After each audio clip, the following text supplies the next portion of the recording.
નમસ્કાર વિદ્યાર્થી મિત્રો, ધોરણ 10 સામાજિક વિજ્ઞાન પાઠ 1 ભારતનો વારસો.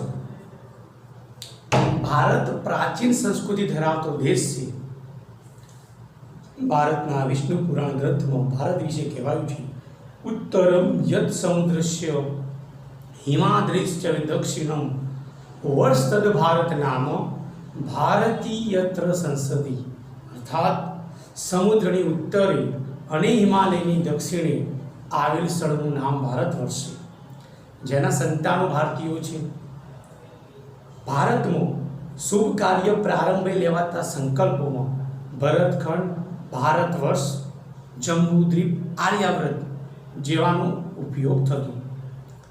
પૂર્વ, પશ્ચિમ અને દક્ષિણ ત્રણ બાજુ સમુદ્ર, જ્યારે ઉત્તરે હિમાલયની ગિરિમાળા એવી કુદરતી સીમાઓ ધરાવતો આપણો દેશ છે.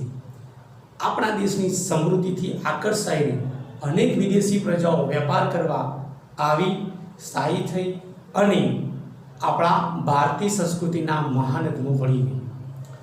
એમની સાથેના પરસ્પર આદાન પ્રદાનની પ્રક્રિયાથી પરિવર્તનો જોવા મળ્યા અને એક પેઢી બીજી પેઢીમાં વારસાનું હસ્તાંતરણ થયું. ભારતનું સ્થાન અને વિસ્તારની વાત કરીએ તો 8.4 ઉત્તર અક્ષાંશથી 37.6 ઉત્તર અક્ષાંશ સુધી, 68.7 પૂર્વ રેખાંશથી 97.25 પૂર્વ રેખાંશ સુધી વિસ્તરેલો છે ભારત દેશ. આગળ વૈવિધ્યસભર વારસો. ભારત ભૂમિએ આપણને વિશ્વને સમૃદ્ધ અને વૈવિધ્યસભર વારસો આપ્યો છે. ભારતીય સંસ્કૃતિ શાંતિપ્રિય અને વ્યાપારી રહી છે.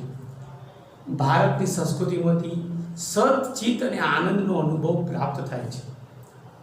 તે ઉપરાંત અહીં વસેલી ભિન્ન ભિન્ન સંસ્કૃતિ સાથેના પરસ્પર આદાન પ્રદાનની પ્રક્રિયાથી ભારતની સંસ્કૃતિ સમૃદ્ધ બની છે.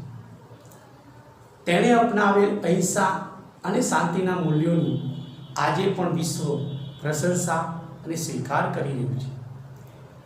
સિંધુ ખીણની સંસ્કૃતિથી શરૂ કરીને આજ દિન સુધીના લોકોએ પોતાની બુદ્ધિ, શક્તિ, કલા, કૌશલ્ય દ્વારા ભારતને સમૃદ્ધ બનાવ્યું છે. ભારતના આ ભવ્ય વારસાના નિર્માણ અને ઘડતર માટે અનેક ઋષિમુનિઓ, સંતો, વિદુષીઓ, કલાકારો, કારીગરો, ચિંતકો, શિક્ષણશાસ્ત્રીઓ, રાજનીતિજ્ઞો, ઇતિહાસકારો જેણે ભાગ ભજવ્યો છે.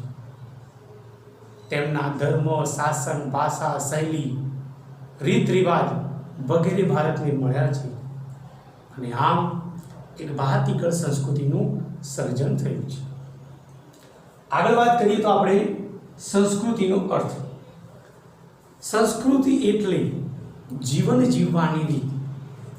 સંસ્કૃતિ એટલે માનવ મનનું ખેડાણ.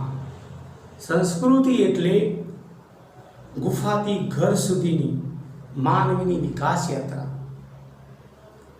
સંસ્કૃતિ એટલે માનવ સમાજની ટેવો, મૂલ્યો, આચાર, વિચાર, ધાર્મિક પરંપરા, રહેણી કરણી, જીવનની ઉચ્ચતમ દેશ સુધી લઈ જતો આદર્શનો સરવાળો. દેશ કે સમાજમાં કાળક્રમે બદલાતા સંજોગો અનુસાર જનજીવનમાં આવતા પરિવર્તન, સુધારા, સામાજિક નીતિ, રીતિ ઇત્યાદિ વડે ભિન્ન ભિન્ન સમાજોની સંસ્કૃતિ બને છે. વિદ્યાર્થી મિત્રો, આગળ વાત કરીએ વારસો. વારસો એટલે આપણને આપણા પૂર્વજો તરફથી મળેલી અમૂલ્ય ભેટ. ભારતનો ઇતિહાસ હજારો વર્ષ પુરાણો છે. શાળામાં, અભ્યાસમાં, પ્રતિજ્ઞાપત્રમાં હું મારા દેશને ચાહું છું અને તેના સમૃદ્ધ અને વૈવિધ્યપૂર્ણ વારસાનો મને ગર્વ છે એવું આપણે કહીએ છીએ. ભારતના ભવ્ય વારસાના પ્રકારની વાત કરીએ તો બે પ્રકાર પડે છે. એક ભારતનો પ્રાકૃતિક વારસો અને બે ભારતનો સાંસ્કૃતિક વારસો. એમાં આપણે આજે વાત કરીશું ભારતનો પ્રાકૃતિક વારસો. પ્રકૃતિ, પર્યાવરણ અને માનવ જીવનના નજીકના સંબંધોનું પરિણામ એટલે ભારતનો પ્રાકૃતિક વારસો. અને આ પ્રાકૃતિક વારસો એ કુદરતની ભેટ છે. ભારતનો પ્રાકૃતિક વારસો વિવિધતા અને વિશિષ્ટતા ધરાવતો છે. ભારતના પ્રાકૃતિક વારસામાં જંગલો, ઊંચા પર્વતો, નદીઓ, ઝરણા, સાગરો, ફળદ્રુપ મેદાનો, રણ પ્રદેશો વગેરેનો સમાવેશ થાય છે. ભૂમિ દ્રશ્યોમાં વિવિધ પ્રકારના ખડકો, ખનિજો, વનસ્પતિઓ વગેરેનો સમાવેશ થાય છે. આપણે સૌ પ્રકૃતિના સંતાન છીએ. આપણા માટે આહાર, પાણી, શુદ્ધ હવા અને નિવાસની સુંદર વ્યવસ્થા પ્રકૃતિએ કરેલી છે. બૌદ્ધ ધર્મની જાત કથાઓ, પંચતંત્રની વાર્તાઓ જેનો પણ સમાવેશ પ્રાકૃતિક વારસામાં થાય છે. લોકસંગીત અને શાસ્ત્રીય સંગીતમાં પણ પ્રાકૃતિક વારસો વણાયેલો છે. આપણા તહેવારો, ઋતુઓ, ચિત્રો, કવિતાઓ વગેરેના વિષય વસ્તુ પણ પ્રકૃતિ પર આધારિત હોય છે.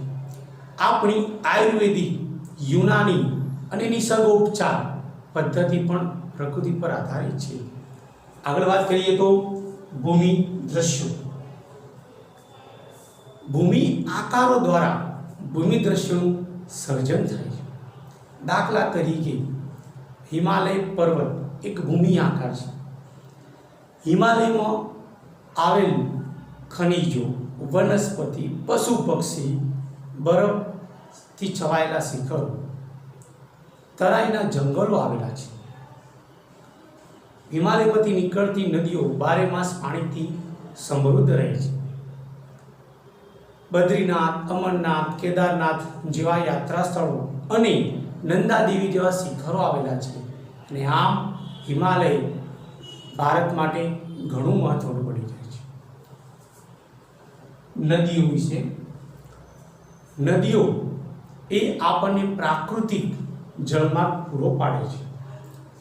ભારતની સંસ્કૃતિ પણ સિંધુ અને રાવી નદીના કિનારે વિકાસ પામી. સિંધુ, રાવી, ગંગા, યમુના, બ્રહ્મપુત્ર, કૃષ્ણા, ગોદાવરી, કાવેરી વગેરે જેવી નદીઓએ આપણા જે માનવ જીવન ઉપર પ્રગાઢ અસરો ઉપજાવી છે.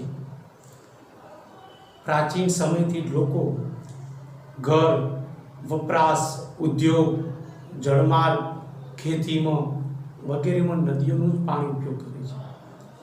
આપણા સંસ્કૃતિના સર્જકોએ પણ નદી કિનારે માટીના વાસણો, લીંપણ અને રમકડા બનાવ્યા હતા. નદી કિનારે સર્જાતા ઉષા અને સંધ્યાના ભૂમિ દ્રશ્યોએ માનવીમાં કલાસુજ, સૌંદર્યસુજ વિકસાવીને ભારતીય જીવનને સમૃદ્ધ બનાવ્યું છે. અને આમ આપણે નદીઓને લોકમાતા તરીકે પૂજીએ પણ છીએ. આગળ વાત કરીએ વૃક્ષ પ્રેમ. માનવી પ્રાચીન સમયથી પર્યાવરણ પ્રેમી રહ્યો છે. એવું આપણને માનવીનો વૃક્ષ પ્રેમ, છોડ પ્રેમ અને પુષ્પ પ્રેમ એના ઉપરથી આપણને ખ્યાલ આવે છે. મનુષ્ય, પ્રાણી અને પક્ષી વગેરેનો આહાર પણ વનસ્પતિ છે. ભારતમાં લીમડો, તુલસી તેની પવિત્ર માનીને પૂજા કરવામાં આવે છે. વડ સાવિત્રી વ્રતમાં તો વડની પણ પૂજા કરવામાં આવે છે. અનાજ, કઠોળ, ધન ધાન્યથી લહેરાતા ખેતરો અને તેલીબિયાના છોડ માનવ જીવનને સમૃદ્ધ બનાવે છે. અરડુસી, લીમડો, બૈડા, કુંવરપાઠું, તુલસી વગેરે માનવ જીવનને નિરોગી બનાવે છે. જ્યારે ચૂઈ, ચંપો, ગુલાબ, મોગરો વગેરે ફૂલોએ માનવ જીવનને સુંદર અને સુવાસિત બનાવ્યું છે. વિદ્યાર્થી મિત્રો, આટલા સુધી આપણે આવતા વિડીયોમાં ફરી મળીશું. ત્યાં સુધી જય હિન્દ, જય ભારત.